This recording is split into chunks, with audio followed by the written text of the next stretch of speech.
Good morning class.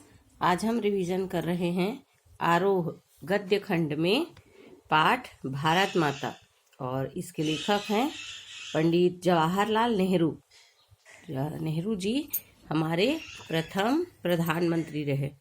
Jawaharlal Nehru ji का जन्म 1879 इलाहाबाद उत्तर प्रदेश में हुआ और इनकी मृत्यु सन 1964 में हुआ।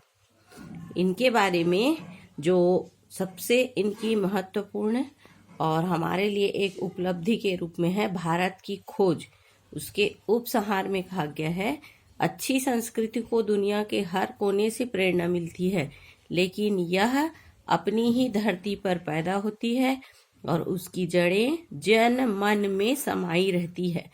राष्ट्र के 3 अंग होते हैं, भूमि, जन और संस्कृति। तो राष्ट्र माने जब भारत स्वतंत्र हुआ तब बहुत अधिक आवश्यकता थी कि स्वतंत्रता के बाद इस भारत को हम आधुनिकता के इस दौर में विकसित रूप में ला पाए। तो विकासशील भारत में नेहरू जी का महत्वपूर्ण योगदान रहा। इनकी प्रमुख रचनाएं हैं मेरी कहानी, ये इनकी आत्मकथा है जो हम नेहरू जी के बारे में अलग अलग कथाएं पढ़ते हैं। विश्व इतिहास की झलक, हिंदुस्तान की कहानी, पिता के पत्र पुत्री के नाम, ये हिंदी अनुवाद है, और हिंदुस्तान की समस्याएं, स्वाधीनता और उसके बाद राष्ट्रपिता, भारत की बुनियादी एकता, लड़खड़ाती दुनिया आदि, ये अलग अलग प्रकार के लेख हैं। जैसा कि हम जानते हैं कि ये मुख्य रूप से लेखक नहीं थे, किंतु लिखना इनकी प्रवृत्ति थी, जिसमें इन्होंने भारत के लिए बहुत सी महत्वपूर्ण बातों को अपने लेख में इन्होंने उल्लेखित किया। जवाहरलाल नेहरू जी का जन्म इलाहाबाद के एक संपन्न परिवार में हुआ था। उनके पिता यहाँ बड़े वकील थे। जैसा कि हम नेहरू जी के जीवन परिचय में पढ़ते हैं, उनकी आरंभिक शिक्षा तथा उच्च शिक्षा इंग्लैंड में हेरो तथा कैम्ब्रिज में हुई। माने उस समय जब भारत की स्थिति थी, शिक्षा का पिछड़ापन था, शिक्षा का बहुत ज़्यादा उस समय प्रचलन नहीं हुआ था, तब वे विदेश में पढ़ाई किए थे और आज़ादी, जो हम गुलामी झेल रहे थे अंग्रेजों की, उससे लड़ाई के लिए सक्रिय भागीदार के रूप में है। आज़ादी की लड़ाई में जुट जाने के कारण वे भारत की मुख्य धारा से जुड़े। भारतीय राष्ट्रीय कांग्रेस के लाहौर अधिवेशन के अध्यक्ष बने और पूर्ण स्वराज्य, जैसा कि लंबे समय तक गुलामी झेलने के बाद आज़ादी के समय जो विभिन्न बातें होती थी, तो अंग्रेजों ने आंशिक रूप से, माने सरकार उनका रहेगा किंतु नियंत्रण किसी और का, इस प्रकार जो रखा, तो पूर्ण स्वराज्य की मांग इन्होंने की थी। सन 1947 जो हमारे लिए महत्वपूर्ण समय है, भारत स्वतंत्र हुआ और नेहरू जी प्रथम प्रधानमंत्री बने। ये आपके अन्य ऐतिहासिक जीवन परिचय में नहीं होता है, किंतु आपको यह याद रखना है। इसलिए आपको कहा जाता है कि पढ़ते समय आप समग्र चिंतन माने सम्यक रूप से पढ़ेंगे कि इसमें हमारे लिए क्या क्या महत्वपूर्ण है, क्या क्या बातें हैं, अपने आसपास की सभी चीज़ों का हम अर्थ लगाकर पढ़ेंगे। वे धार्मिक और औद्योगिक प्रगति तथा वैज्ञानिक अनुसंधान को लेकर सक्रिय थे। भारत में स्वतंत्रता के बाद यह एक बहुत बड़ी चुनौती थी, क्योंकि शिक्षा का अभाव था। ग्रामीण जो निचले क्षेत्र थे, वहां पर विकास कार्य को पहुंचाने के लिए बहुत ही कड़ी मेहनत करनी पड़ती थी। नेहरू जी बच्चों के प्रति उनका बहुत लगाव था, इसलिए उन्हें चाचा नेहरू कहा जाने लगा। शांति, अहिंसा और मानवता के हिमायती, माने इन चीजों के संस्थापक, विश्व शांति और पंचशील के सिद्धांतों का प्रचार किया। यह जो पाठ है हिंदुस्तान की कहानी का 5वां अध्याय है। जैसा कि आपको बताया गया, नेहरू जी भारत के ऊपर बहुत से लेख लिखे हैं, तो ये एक इनकी जो हिंदुस्तान की कहानी है, उसमें यह एक अध्याय है जिसमें भारत में भाषांतर हरिभाऊ उपाध्याय, ध्यान देंगे अंग्रेजी में भाषांतर, माने जो भारत में ये सब चीजें होती है उसका उन्होंने जो वर्णन किया है और उसका अनुवाद किया है हरिभाऊ उपाध्याय जी ने। इसमें पंडित नेहरू जी ने बताया है कि किस तरह देश माने हमारा भारत के कोने कोने में आयोजित जलसों में जाकर वे आम लोगों को बताते थे, क्योंकि उस समय आवश्यकता थी। यदि सिर्फ कुछ ही लोग जो उच्च वर्ग हैं, शिक्षित हैं और जो राजनीति में हैं, वहीं तक यदि यह सीमित रह जाती तो स्वतंत्रता आंदोलन सक्रिय न हो पाता।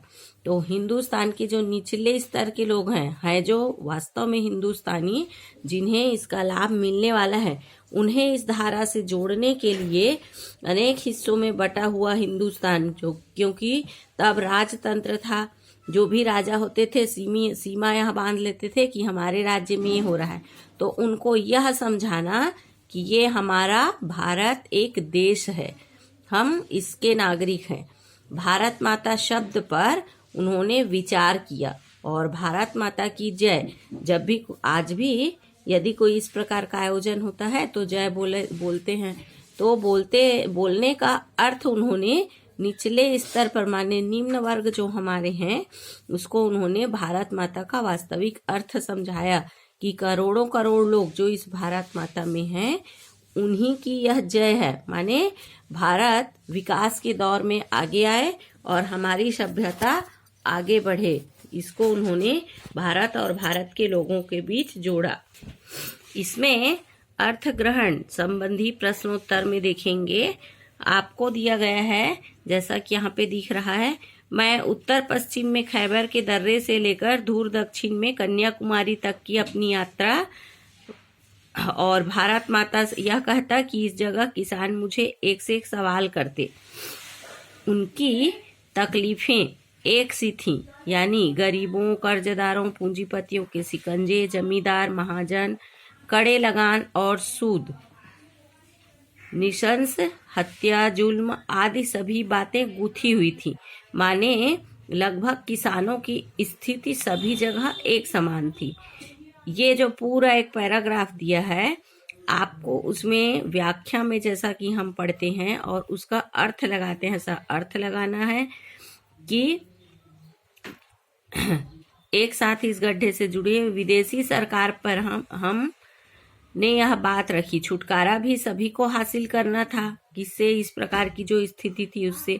मैंने इस बात की कोशिश की कि लोगों को हिंदुस्तान के बारे में ऐसे बता पाऊं कि वे सोचें और इस हद तक बड़ी दुनिया में मैंने विचार उनके उच्च होंगे और भारत के स्तर पर सोचेंगे, जो छोटे छोटे राज्य बटे हुए हैं, और उसके लिए बातचीत में चीन, स्पेन, अबिसिनिया, मध्य यूरोप, मिस्र और पश्चिमी एशिया, इन सब बातों का जिक्र ले आता।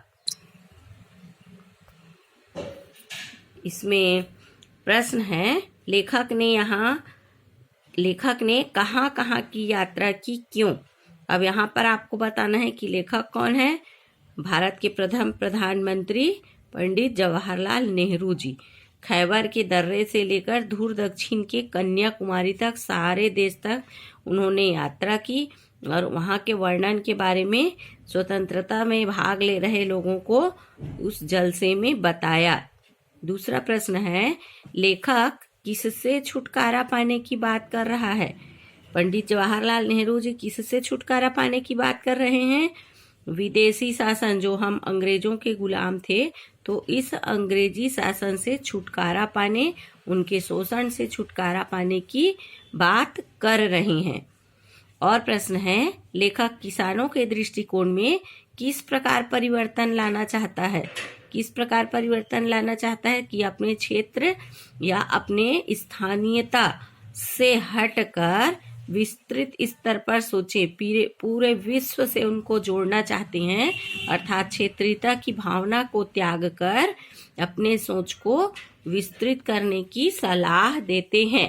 इस प्रकार आपको समग्र रूप से चिंतन कर उसमें अर्थ ग्रहण के आधार पर प्रश्नों के उत्तर लिखना है। और आगे जो पैराग्राफ है उसमें भी इसी प्रकार के हैं। और इसमें महत्वपूर्ण प्रश्न है, भारत की चर्चा नेहरू जी कब और किससे करते थे? पंडित जवाहरलाल नेहरू जी देश में अनेक जगहों पर दौरा करते और इस दौरान जनसभाओं में भाषण देते थे। किसानों की सभा में और आम जनसभा में वे यह चर्चा अवश्य करते थे। कौन सी चर्चा? भारत की चर्चा।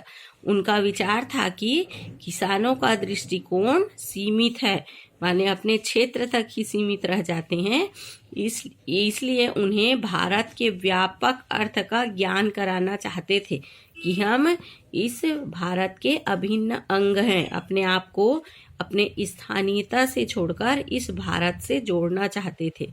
दूसरा है, नेहरू जी भारत के सभी किसानों से कौन सा प्रश्न बार बार करते थे? कौन सा प्रश्न करते थे? भारत माता की जय जो नारा लगाया जाता है, तो इस नारे का क्या अर्थ है? भारत माता जो बोल रहे हैं, यह भारत माता कौन है और इस जय से किसकी जय होने वाली है? इन सब सवालों को वे भारत की जनता, माने जो सभा में जनता होते थे, उनसे करते थे।